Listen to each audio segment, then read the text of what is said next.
का भी हृदयगत स्वागत है।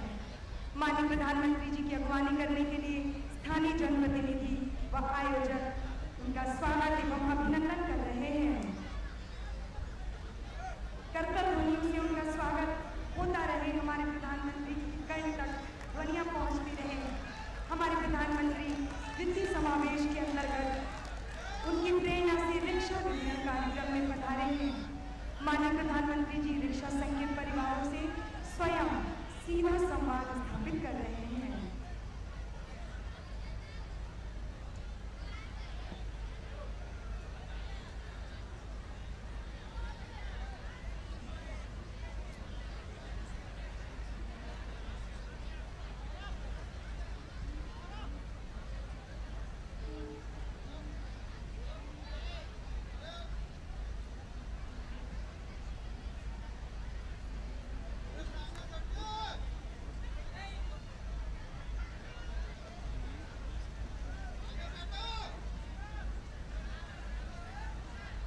रिक्शा संघ कार्यक्रम के अंतर्गत प्रदान किए जाने वाले ठेला, रिक्शा, ई रिक्शा, ट्रॉली परिवारों से प्रधानमंत्री जी सीधा संवाद कर रहे हैं।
माननीय प्रधानमंत्री जी मंच की ओर अग्रसर हो रहे हैं।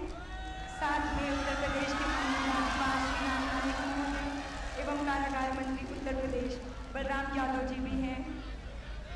हम सभी आपका तहे दिल से स्वागत एवं अभिनंदन करते हैं।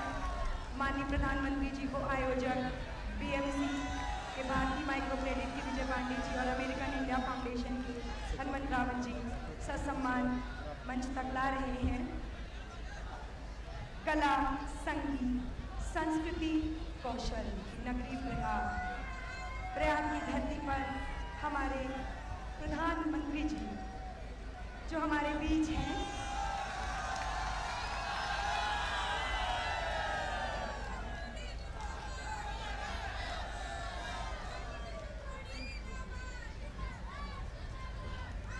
मैं कंचन सिंह अति विनम्रतापूर्वक हृदय से माननीय प्रधानमंत्री जी का स्वागत एवं अभिनंदन करती हूँ। स्वागत और अभिनंदन की श्रृंखला को आगे बढ़ाते हुए सर्वप्रथम मैं अनुरोध करूँगी स्वागताकांक्षी सिडबी के CMD और मुद्रा बैंक के चेयरमैन श्री छत्रपति शिवाजी से कि वो मंच पर आएं और पुष्पगुच्छ प्रदान कर हमारे प्रधानमंत्री जी का स्वागत करें। पुष्पगुच्छ प्रदान करते हुए चेयरमैन छत्रपति शिवाजी IAS। तत्पश्चात मैं नोट करूंगी IDBI के MD श्री किशोर खरात जी कि वो मंच पर आए और पुष्पगुच्छ प्रदान कर हमारे प्रधानमंत्री जी का स्वागत एवं अभिनंदन करें। IDBI के MD श्री किशोर खरात जी प्रधानमंत्री को पुष्पगुच्छ प्रदान करते हुए। तत्पश्चात मैं AIF के कंट्री डायरेक्टर श्री निशांत पांडे जी से अनुरोध करूंगी कि वो पुष्पगुच्छ प्रदान कर हमारे प्रधानमंत्री जी का स्वागत एवं अभिनंदन करें। भारतीय महिला बैंक की कार्यकारी निदेशक मिस SM स्वाति जी से भी अनुरोध करूंगी कि वो मंच पर आएं और हमारे प्रधानमंत्री जी का स्वागत करें। प्रधानमंत्री जी का स्वागत करते हुए स्वाति जी के पश्चात यूको बैंक की कार्यकारी निदेशक श्री चरणजीत सिंह जी से मैं अनुरोध करूंगी कि कृपा करके वो मंच पर आए और हमारे प्रधानमंत्री जी को पुष्पगुच्छ देकर स्वागत एवं अभिनंदन करें। यूको बैंक के कार्यकारी निदेशक श्री चरण सिंह जी प्रधानमंत्री जी को स्वागत करने के बाद पुष्पगुच्छ राज्यपाल जी को प्रदान करते हुए धन्यवाद प्रधानमंत्री जी। अब मैं KGSG बैंक के चेयरमैन भोला प्रसाद जी से अनुरोध करूंगी कि वो मंच पर आएं और हमारे राज्यपाल महोदय का पुष्पगुच्छ देकर स्वागत करें। KGSG बैंक के भोला प्रसाद जी कृपा कर मंच पर आएं। हनुमंत रावत जी हमारे स्वागताकांक्षी हैं जो अमेरिकन इंडिया फाउंडेशन से हैं और PM को माननीय प्रधानमंत्री जी को शॉल प्रदान करके सम्मानित कर रहे हैं। श्री हनुमंत रावत जी धन्यवाद प्रधानमंत्री जी। भारतीय माइक्रो क्रेडिट के प्रबंध निदेशक श्री विजय पांडे जी से मैं अनुरोध करूंगी कि वो गुलाबी मीनाकारी से सुसज्जित रिक्शा जो एक कुशल कारीगरी का नमूना है उसे लेकर हमारे प्रधानमंत्री जी को स्मृति चिन्ह के रूप में प्रदान करें, जिसकी यादें प्रधानमंत्री यहाँ से जरूर जाएं मगर उनके जहन में अंकित हो जाए। विजय पांडे जी स्मृति चिन्ह प्रदान करते हुए धन्यवाद प्रधानमंत्री जी। अब मैं श्रीमती माया पांडे जी से अनुरोध करूंगी कि वो हमारे राज्यपाल महोदय जी को रिक्शा स्मृति चिन्ह प्रदान कर राज्यपाल जी को इस रिक्शे की स्मृति हमेशा के लिए उनके मानस पटल पर अंकित करने का प्रयास करें। माया जी हमारे बीच राज्यपाल जी को स्मृति चिन्ह प्रदान करते हुए बहुत बहुत धन्यवाद राज्यपाल महोदय। हम अपने कार्यक्रम की श्रृंखला को आगे बढ़ाते हैं। जैसा कि हम सभी जानते हैं कि आज हमारे प्रधानमंत्री जी वित्तीय समावेश के अंतर्गत वाराणसी में 101 ई रिक्शा और 501 साइकिल रिक्शा का वितरण करने के लिए हमारे बीच आए हुए हैं। हमारे लिए परम सौभाग्य का दिन है जिसे शब्द में हम बांध नहीं सकते। मैं कार्यक्रम को आगे बढ़ाते हुए प्रधानमंत्री जन धन योजना के अंतर्गत रुपे कार्ड का वितरण कराने के लिए सर्वप्रथम नूरजहां जी को मंच पर बुलाऊंगी कि वो मंच पर आएं और हमारे प्रधानमंत्री जी से रुपे कार्ड लेकर अपनी जीवन शैली में एक नया मोड़, एक नया उत्साह और विकास के नए पथ पर अग्रसर हों। नूरजहां जी के बाद सोनी जी आप मंच पर आइए और हमारे प्रधानमंत्री जी से रुपे कार्ड अभी नूरजहां जी प्राप्त करती हुई प्रधानमंत्री जी से ये भी क्षण उनके लिए अविस्मरणीय रहेगा निश्चय ही। और ऐसे ही अविस्मरणीय क्षण के लिए सोनी जी हमारे बीच आएं और प्रधानमंत्री जी से रुपे कार्ड प्राप्त करें। सोनी जी के बाद प्रधानमंत्री जी का समय बहुत कीमती है, कृपा कर क्रम से आते जाएं हमारे कार्यकर्ता। ये सोनी जी प्राप्त करते हुए रुपे कार्ड। रिक्शा संघ पैकेज के लिए भी मैं प्रधानमंत्री जी से अनुरोध करूंगी कि रिक्शा संघ पैकेज का भी वितरण वो करें अपने कर कमलों से। श्रीमती राधा जी तैयार रहें और हमारे प्रधानमंत्री जी से रिक्शा संघ पैकेज प्राप्त करें। बहुत गर्मी है, प्रधानमंत्री स्वयं हमारी देश की ऊर्जा है और जब दो ऊर्जा एक साथ है तो निश्चय ही कुछ वातावरण बदलेगा ज़रूर। रिक्शा संघ पैकेज प्रदान करते हुए माननीय प्रधानमंत्री श्रीमती राधा एवं उनके पतिदेव को, श्री एवं श्रीमती सीमा जी भी प्रधानमंत्री जी से रिक्शा पैकेज प्राप्त करते हुए आप आए मंच पर और माननीय प्रधानमंत्री जी से रिक्शे की चाबी लें। ये रिक्शा, ये चाबी एक सिंबल है, एक प्रतीक है आपकी जीवन को माननीय प्रधानमंत्री जी की सोच, विकास की सोच, डिजिटल इंडिया की सोच से जोड़ने के लिए कि आप भी विकास के पथ पर यूं ही बैटरी वाला रिक्शा चाबी घुमाएं और अपने जीवन को आगे बढ़ाएं। बहुत बहुत धन्यवाद प्रधानमंत्री जी, बहुत बहुत धन्यवाद। धन्यवाद प्रधानमंत्री जी। NSDC ASDC द्वारा एक कौशल विकास प्रमाण पत्र दिया जा रहा है। लाभार्थी का नाम है रियाजुल हक। रियाजुल हक अपने कौशल के लिए पहचाने जा रहे हैं वाराणसी में। शहनवाज जी आप भी आए। प्रधानमंत्री जी की बहुत ही क्रांतिकारी योजना है स्किल डेवलपमेंट स्कीम, और उसका उदाहरण हम देख सकते हैं हमारे वाराणसी के दो, शहनवाज और रियाजुल हक। अब आपके बीच शहनवाज आ रहे हैं जो प्रधानमंत्री जी से कौशल विकास प्रमाण पत्र प्राप्त कर रहे हैं। बहुत बहुत धन्यवाद प्रधानमंत्री जी, आपने हमारे इन कार्यकर्ताओं का उत्साहवर्धन किया। निश्चय ही आपके कर कमलों से प्राप्त की हुई चीज़ें उनके विकास के लिए जीवन में एक मील का पत्थर साबित होंगी।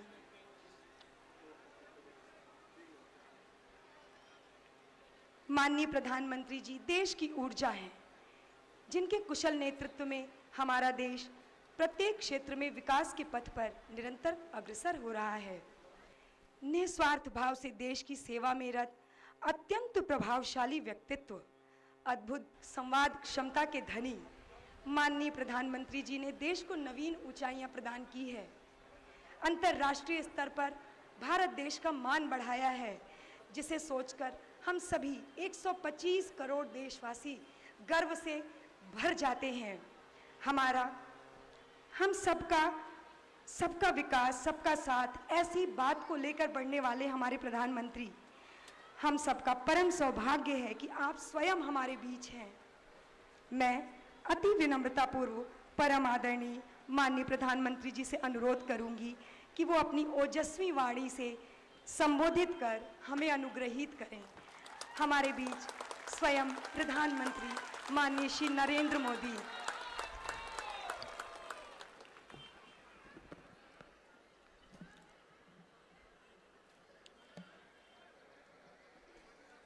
उत्तर प्रदेश के राज्यपाल श्रीमान राम नाईक जी,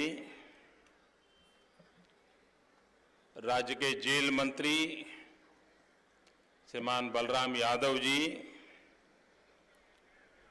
IDBI बैंक के MD एवं CEO श्रीमान किशोर खरात जी, SIDBI के CMD doctor Chhatrapati Shivaji, UCO bank के एग्जीक्यूटिव डायरेक्टर श्रीमान चरण Singh ji, American India foundation के कंट्री डायरेक्टर श्रीमान निशांत पांडे, भारतीय माइक्रो क्रेडिट के MD श्रीमान विजय पांडे, और विशाल आज यहाँ जो कार्यक्रम हो रहा है, ये कार्यक्रम सिर्फ कुछ गरीब परिवारों का जीवन बदलेगा ऐसा नहीं है। ये कार्यक्रम एक ऐसी शुभ शुरुआत है जो काशी के भाग्य को बदलेगा।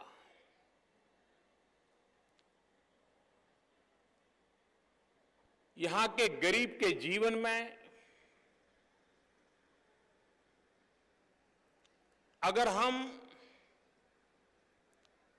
थोड़ा सा आवश्यक बदलाव ला लें, समय के आधारित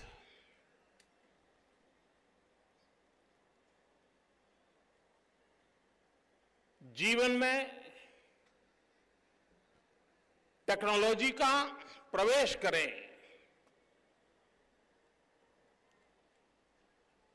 तो गरीब से गरीब व्यक्ति की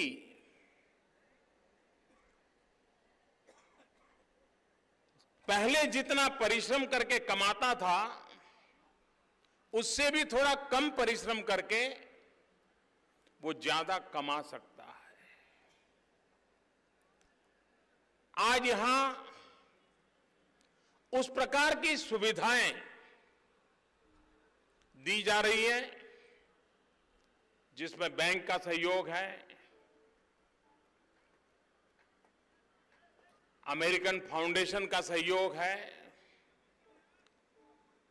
भारत सरकार बहुत बड़ी मात्रा में इन चीजों को प्रमोट कर रही है और गरीब को सबसे पहला प्रयास है कि वो आत्मनिर्भर कैसे बने। हम करीब करीब पिछले 40-50 साल से गरीबी हटाओ इस बात को सुनते आए हैं। हमारे देश में चुनावों में भी गरीबों का कल्याण करने वाले भाषण लगातार सुनने को मिलते हैं। हमारे यहां राजनीति करते समय कुछ भी करते हो लेकिन सुबह शाम गरीबों की माला जपते रहना ये एक परंपरा बन गई है। इस परंपरा से अब जरा बाहर आने की जरूरत है और बाहर आने का मतलब है कि क्या हम प्रत्यक्ष रूप से गरीबों को साथ लेकर के गरीबी से मुक्ति का अभियान चला सकते हैं क्या? अब तक जितने प्रयोग हुए हैं उन प्रयोगों से जितनी मात्रा में परिणाम चाहिए था वो देश को मिला नहीं है। गरीब की जिंदगी में भी जिस तेजी से बदलाव आना चाहिए वो बदलाव हम ला नहीं पाए हैं। मैं किसी सरकार को दोष देना नहीं चाहता हूं, किसी दल को दोष देना नहीं चाहता हूं, लेकिन कुछ अच्छा करने की दिशा में एक नए सिरे से गरीबों के कल्याण के लिए मूलभूत बातों पर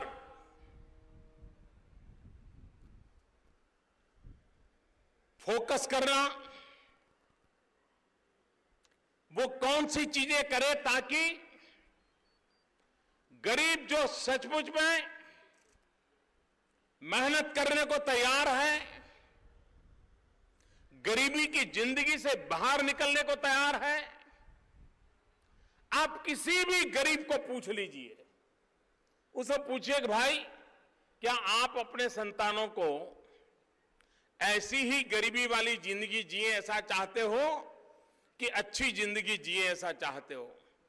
गरीब से गरीब व्यक्ति भी ये कहेगा कि मैं मेरे संतानों को विरासत में ऐसी गरीबी देना नहीं चाहता हूं, मैं उसे एक ऐसी जिंदगी देना चाहता हूं कि जिसके कारण वो अपने कदमों पर खड़ा रहे, सम्मान से जीना शुरू करें और अपनी जिंदगी को गौरव पर बिताएं। ऐसा हर गरीब मां बाप की इच्छा होती है। उसको वो पूरा कैसे करें? आज कभी हालत ऐसी होती है कि वो मजदूरी करता है, लेकिन अगर थोड़ा सा स्किल डेवलपमेंट कर दिया जाए, उसको थोड़ा हुनर सिखा दिया जाए, तो पहले अगर वो 100 रुपया कमाता है, थोड़ा हुनर सिखा दिया तो वो 250-300 रुपया कमाना शुरू कर देता है। और एक बार हुनर सीखता है तो खुद भी दिमाग लगा करके उसमें अच्छाई करने का प्रयास करता है। और इसलिए भारत सरकार ने एक बहुत बड़ा अभियान चलाया है स्किल डेवलपमेंट का, कौशल्य वर्धन का। गरीब से गरीब का बच्चा चाहे स्कूल के दरवाजे तक पहुंचा हो या न पहुंचा हो, या 5वीं, 7वीं, 10वीं, 12वीं पढ़ करके छोड़ दी हो, रोजी रोटी तलाशता हो, अगर उसे कोई चीज सिखा ली जाए तो वो देश की अर्थनीति को भी बल देता है, आर्थिक गतिविधि को भी बल देता है और स्वयं अपने जीवन में कुछ कर गुजरने की इच्छा रखता है। और इसलिए छोटी छोटी चीजें ये कैसे डेवलप कर रहे हैं, उस दिशा में हमारा प्रयास है। आज मैं यहां ये सब ई रिक्शा वाले भाइयों से मिला, मैंने उनको पूछा क्या करोगे, चला पाओगे क्या? दूंगा, और काशी की गलियां तो छोटी हैं तो वैसे भी मुझे संभाल के चलना है, उसकी ये ट्रेनिंग हुई है। काशी में दुनिया भर के लोग आते हैं। काशी का टूरिज्म कैसा हो, काशी कैसा है, काशी के लोग कैसे हैं, उसका पहला परिचय यात्री को किसके साथ होता है? रिक्शा वाले के साथ होता है।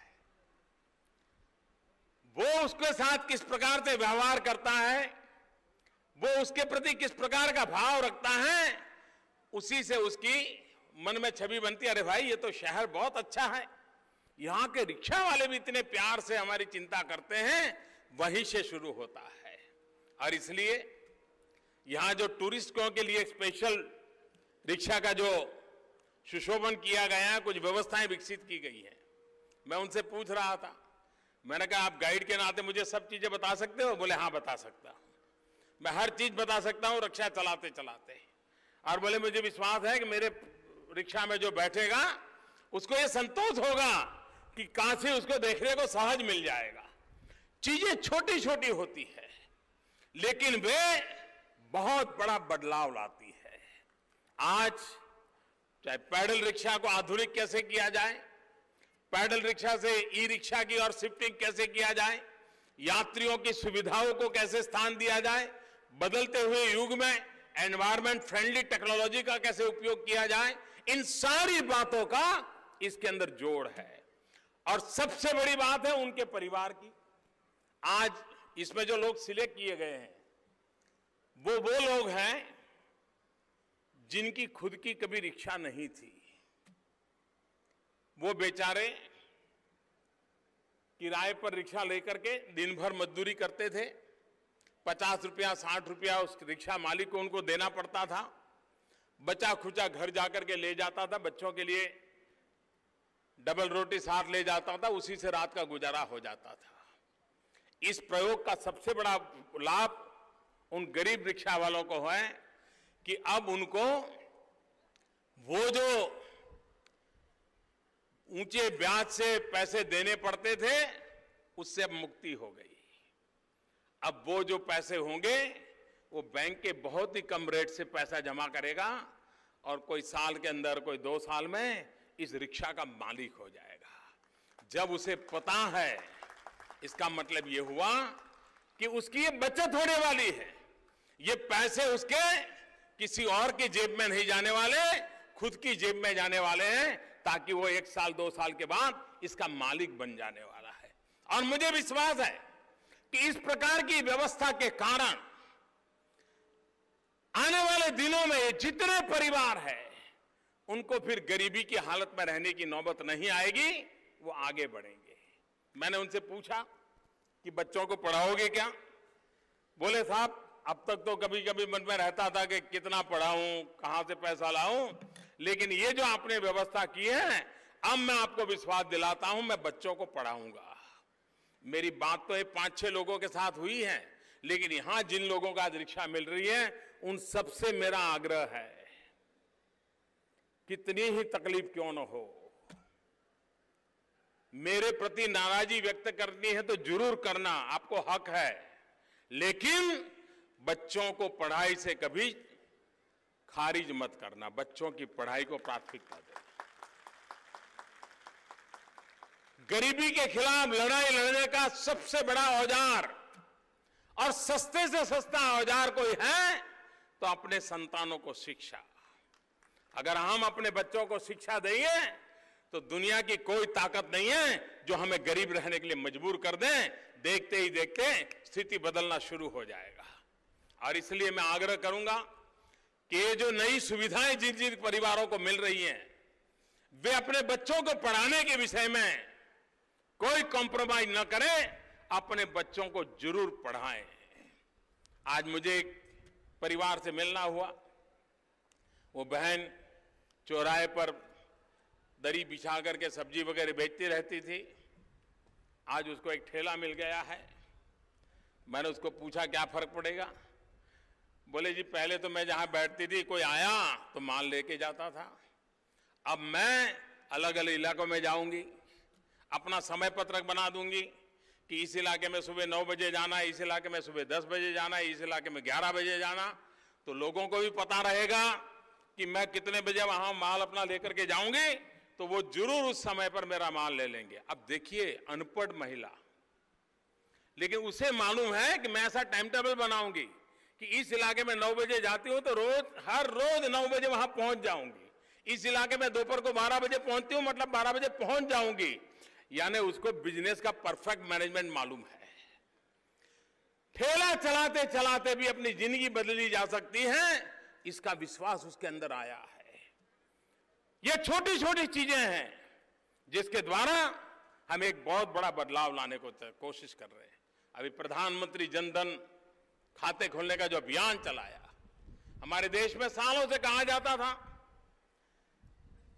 कि गरीबों के लिए बैंकों का राष्ट्रीयकरण किया गया है, लेकिन बैंकों के राष्ट्रीयकरण के 40-50 साल के बाद भी बैंक के दरवाजे पर कभी कोई गरीब दिखाई नहीं दिया था, और इस देश में कभी उसकी चर्चा भी नहीं थी। इस देश में ऐसा क्यों? ये सवाल इस देश के किसी बुद्धिमान व्यक्ति ने किसी राजनेता को नहीं पूछा, किसी सरकार को नहीं पूछा, 50 साल में नहीं पूछा। टेकन फॉर ग्रांटेड था। हमने आकर के बीड़ा उठाया कि बैंकों के दरवाजे पर मेरा गरीब होगा, बैंकों के अंदर मेरा गरीब होगा, ये बैंक गरीबों के लिए होगी। बड़ा अभियान उठाया। मैंने 15 अगस्त को घोषणा की थी, 26 जनवरी तक पूरा करने का संकल्प लिया था, और सभी बैंकों ने जी जान से मेरे साथ जुड़ गए, कंधे से कंधा जुड़ गए, और आज देश में करीब 18 करोड़ से ज्यादा बैंक के खाते गरीबों के खुल गए। हिंदुस्तान में कुल परिवारों में जितने बाकी थे करीब करीब सारे आ गए। और हमने तो कहा था कि हम गरीबों का अकाउंट कोई भी प्रकार का पैसा लिए लेकर के नहीं खोलेंगे, बिना पैसे। बैंक खर्चा करेंगे, फॉर्म का खर्चा होगा, जो होगा करेंगे, गरीबों का एक बार मुफ्त में खाता खोल देंगे। आदत लगेगी उसको धीरे धीरे, और खाते खोल दिए। लेकिन देखिए गरीबों की अमीरी देखिए। सरकार ने तो कहा था 1 रुपया नहीं दोगे, लेकिन गरीबों ने करीब करीब 30,000 करोड़ रुपया से ज्यादा रकम जमा कर दी है। इसका मतलब यह हुआ कि गरीब को पैसे बचाने की अब इच्छा होने लगी है। अगर गरीब को पैसे बचाने की इच्छा होगी तो उसके आर्थिक जीवन में बदलाव आना स्वाभाविक शुरू हो जाएगा। धीरे धीरे बैंक के खाते उपयोग करने की आदत भी अब धीरे धीरे बन रही है। मैं हैरान हूं, जिन्होंने खाते नहीं खोले कभी, वो आज मेरा हिसाब मांग रहे हैं कि खाते खोल तो दिए हैं, लेकिन उसका उपयोग करने वालों की संख्या बढ़ नहीं रही है। जिन्होंने खाते तक खोलने की परवाह नहीं की थी, उनको अभी खाते ऑपरेट हो रहे कि नहीं हो रहे इसकी चिंता होने लगी है। अच्छा होता ये काम अगर आपने 40-50 साल पहले कर दिया होता तो आज ऑपरेट करने का सवाल मुझे नहीं पूछना पड़ता, देश का सभी गरीब के खाते ऑपरेट हो जाते। लेकिन आपने जो काम 50 साल नहीं किया है वो 50 महीने में मैं पूरा करके रहूंगा, ये मैं बताने आया हूं।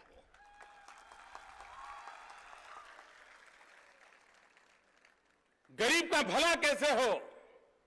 अभी काशी के अंदर रक्षाबंधन को सुरक्षा बंधन बनाने का बड़ा अभियान चला, और मैं काशी की माताओं बहनों का विशेष रूप से सार्वजनिक रूप से आभार व्यक्त करता हूं कि इस रक्षाबंधन के पर्व पर मुझे इतनी राखियां मिली हैं बनारस से, इतने आशीर्वाद मिले हैं माताओं बहनों के। मैं सर झुकाकर उन सभी माताओं बहनों को नमन करता हूं। आपने जो मेरे प्रति सद्भाव व्यक्त किया है, मेरी रक्षा की चिंता की है और सुरक्षा का बंधन की जो बात कही है, मैं उसके लिए काशी की सभी माताओं बहनों का हृदय से बहुत आभार व्यक्त करता हूं। मैं इन सभी महानुभावों का भी आभार व्यक्त करता हूं कि इस योजना में हमारे साथ वे पार्टनर बने हैं और एक मॉडल के रूप में एक काम आने वाले दिनों में विकसित होगा। अब आप धीरे धीरे देखिए, काशी के अंदर एक नया, और इसके कारण गति आने वाली है, इन चीजों के कारण गति आने वाली है, इन चीजों के कारण शहर की एक नई पहचान बनने वाली है, इन चीजों के कारण सामान्य मानवी के जीवन में सुविधा का अंश शुरू होने वाला है। ऐसी इस योजना के निमित्त मैं आज इन सभी बंधुओं को, जिन्हें आज साधन मिल रहे हैं, मेरी तरफ से बहुत बहुत शुभकामनाएं देता हूं और काशी की आर्थिक प्रगति में गरीब से गरीब व्यक्ति की ताकत काम में आए, उस दिशा के प्रयत्नों में हमें सफलता मिले, यही भोलेनाथ हम पर आशीर्वाद बरसाएं। इसी एक अपेक्षा के साथ आप सबका बहुत बहुत धन्यवाद।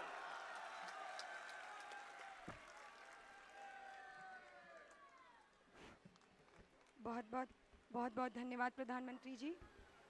धन्यवाद प्रधानमंत्री जी।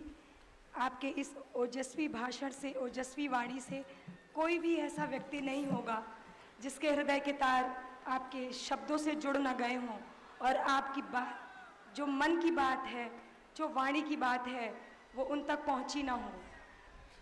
आपके हर एक शब्द, आपकी हर एक सोच, छोटी से छोटी बातों पर आपके ध्यान देने का तरीका, ये निश्चय ही हम सबको बहुत आकर्षित करता है।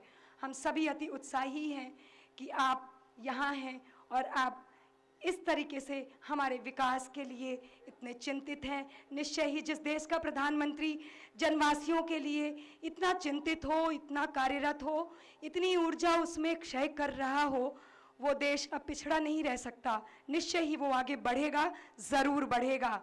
मैं प्रधानमंत्री जी से अनुरोध करूंगी कि हमारे इन रिक्शा भाइयों को हरी झंडी दिखलाकर एक नए बदलाव के लिए, जीवन में आगे बढ़ने के लिए एक रास्ता दिखाएं। हमारे प्रधानमंत्री जी हरी झंडी दिखलाते हुए हमारे रिक्शा भाइयों को आप सभी से अनुरोध है कि तालियों से स्वागत करें। प्रधानमंत्री जी की हरी झंडी दिखाना ही इनके लिए एक बहुत बड़ी प्रेरणा है, उत्साह का कारक है। निश्चय ही ये क्षण भी उनके लिए अविस्मरणीय होगा। स्वयं हम सब के लिए भी ये एक याद है और अविस्मरणीय ही है। हमारे प्रधानमंत्री जी की हरी झंडी के साथ ही एक नए बदलाव के जीवन में प्रवेश करते हुए हमारे रिक्शा, ट्रॉली, पैदल रिक्शा के भाई आगे बढ़ रहे हैं। बहुत बहुत धन्यवाद प्रधानमंत्री जी। अब ये रिक्शे इस पंडाल से निकलकर सीधे सड़क की ओर रवाना होंगे और जैसा कि प्रधानमंत्री जी कहते हैं कि उन्हें गति पसंद है, तो वो ये अपनी गति यहाँ रुककर नहीं, बल्कि सीधे मार्ग में जनता के बीच जाकर अपने आत्मविश्वास के साथ सारे नियम कानूनों का पालन करते हुए नए विकास की दौड़ में शामिल होने निकल पड़े हैं। हमारे प्रधानमंत्री की प्रेरणा से हमारे इस कार्यक्रम में आज 101 ई रिक्शा और 501 साइकिल रिक्शे का भी वितरण किया जाना सुरक्षित है। आप सभी अतिथियों को पुनः बताना चाहती हूँ कि माननीय प्रधानमंत्री जी के साथ हमारे उत्तर प्रदेश के राज्यपाल श्री राम नायक जी भी हमारे मंच पर है। हम हृदय से आभार व्यक्त करते हैं प्रधानमंत्री जी का कि उन्होंने अत्यंत व्यस्ततम कार्यक्रम से समय निकालकर इस कार्यक्रम को ऐतिहासिक बना दिया। हम धन्यवाद करते हैं समस्त अतिथियों का जो यहाँ पर आए और कार्यक्रम को एक स्तर प्रदान किया। प्रधानमंत्री जी हमारे लिए निश्चय ही प्रेरणा स्रोत रहे हैं, युवाओं की प्रेरणा स्रोत। प्रधानमंत्री जी हमारे बीच से अब रवाना होने के लिए तैयार हैं वो अपने अगले कार्यक्रम के लिए जाएंगे, पर हम सभी आयोजक बीएमसी की ओर से, अमेरिकन इंडिया फाउंडेशन की ओर से, सिडबी, IBM, सिडबी, तमाम बैंक की ओर से हम माननीय प्रधानमंत्री जी का आभार व्यक्त करते हैं, राज्यपाल महोदय जी का, मंत्री महोदय जी का आभार व्यक्त करते हैं कि वो यहाँ पर आए और अपने व्यस्ततम कार्यक्रम से सूक्ष्म समय निकालकर हमें अनुग्रहित किया, हमें एक दिशा दी, हमें एक ऊर्जा दी। उन्होंने बताया कि गरीबों के कल्याण के लिए मूलभूत बातों पर ध्यान देना अति आवश्यक है। स्वावलंबी बनना है तो हुनरमंद बनो, आत्मनिर्भर बनना है, आर्थिक गतिविधियों में शामिल हो। और जैसा कि वाराणसी तो पर्यटन के लिए है ही विशेष, तो पर्यटन को भी हमें बढ़ाना है। हम उम्मीद करते हैं कि प्रधानमंत्री जी ने जो भी बातें यहाँ आकर कही है, हम सभी जनवासी उनकी सोच को साकार रूप देने की कोशिश करेंगे, मूर्त रूप में लाने का प्रयास करेंगे और 100% उनकी बात को जन जन तक पहुँचाने की कोशिश करेंगे। बहुत बहुत धन्यवाद पुनः आप सभी उपस्थित गणमान्य अतिथियों का, आयोजकों की ओर से, AIF और BMCU की ओर से मैं कंचन सिंह धन्यवाद करती हूँ कि आपने इतनी गर्मी में भरी दोपहर में भी धैर्य के साथ शांतिपूर्ण उत्साहवर्धन से इस कार्यक्रम को संपादित होने दिया। बहुत बहुत धन्यवाद। मैं यहाँ पर उपस्थित सभी और इस कार्यक्रम में ऑन स्टेज, बैक स्टेज कार्य करने वाले समस्त कार्यकर्ताओं का धन्यवाद करती हूँ, चाहे वो मंच सज्जा से हों, पंडाल से हों, कुर्सियाँ लगाने वाले हों, लाइट वाले हों, साउंड वाले हों, सभी को बहुत बहुत धन्यवाद, बहुत बहुत धन्यवाद। किसको? दीपू जी बंद हो गया, अब हम क्या करें? जब दीपू जी माया